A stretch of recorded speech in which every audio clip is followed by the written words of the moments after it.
គាត់ឈឺយូរហើយអាណិតគាត់ដែរគាត់ដើររួចដែរមិនមើលទៅពេលអញ្ចឹងចង់ខ្ញុំឆ្នាំនឹងញ៉ាំល្អទៅហើយដូចថ្ងៃមុន2 ដបហ្នឹងខ្ញុំក៏មកឲ្យគេដែរតែបងខ្ញុំមិនមែនក៏មកខ្លួនឯងក្នុងនឹងហើយទៅពេលខ្ញុំក៏មកឲ្យគេអ្នកនៅកន្លែងធ្វើការខ្ញុំគាត់ញ៉ាំបាត់ទៅខ្ញុំគាត់ញ៉ាំបាត់ទៅគាត់ថាឆ្នាំនឹងល្អហើយឥឡូវគាត់បាត់ឈឺគាត់បានដើរច្រើនហើយគាត់រត់លេងបាល់បានហើយបងឥឡូវអា2 ដបដែលខ្ញុំក៏មកថ្ងៃមុនហ្នឹងបង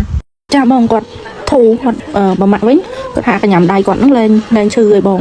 លែងហើយស្ពើជើងគាត់ដែលស្ពឹកហ្នឹងក៏អន់ជើងមុនហើយប៉ាខ្ញុំហ្នឹងគាត់វាថាកាហាយសរសៃខាងដៃស្ដាំគាត់ហ្នឹងក៏គាត់ឥឡូវគាត់ថាគាត់លើកបានអញ្ចឹងលើកទៅវាលែងឈឺដូចមុនហើយអញ្ចឹងគាត់ថែមឲ្យខ្ញុំទិញថែម2 ដបទៀតហើយដំបូងពេលខ្ញុំទិញបងឯងខ្ញុំភ័យព្រោះនិយាយត្រង់អត់ដែរប្រើទេអត់ដែរប្រើថ្នាំវាថ្នាំចិនសាយអញ្ចឹងសោះហ្មងប្រើតែថ្នាំគ្រាប់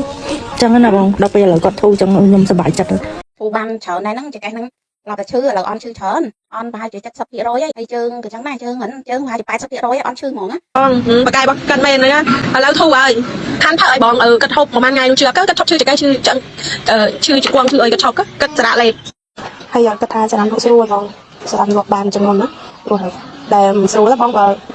หอบด้วยหอบนำยังไงบัดชื่อเนาะแต่จะนำลูกบานจะเอามันยกจะไอ้จัดชื่อเนี่ยไปยกไปไอ้จะไปอะไรกันถ้าจะนำมันก็จะก็ท่าสละก่อนเองชื่อคลังให้ดาวรุ่ยเขาก็ต้องมารุ่ยดาวจะมารุ่ยเตะไปวันผักนำทางบองอยู่มันก็ท่าก็ทั้งยี่โอเคออกมาปีมุนโนโชเนี่ยกูอยากขายเตะไปอยู่มันผักนำทางบองมันอยู่เต๋อกูนมหนึ่งเท่าบ้านผู้บ้านเฉินในนั่งจะแกนั่งเราแต่ชื่อเราออนชื่อเฉินออนไปจะจัดสับปีร้อยไอ้เจิงคือจังได้เจิงเหมือนเจิงไปจะไปสับปีร้อยออนชื่อหมองอ่ะ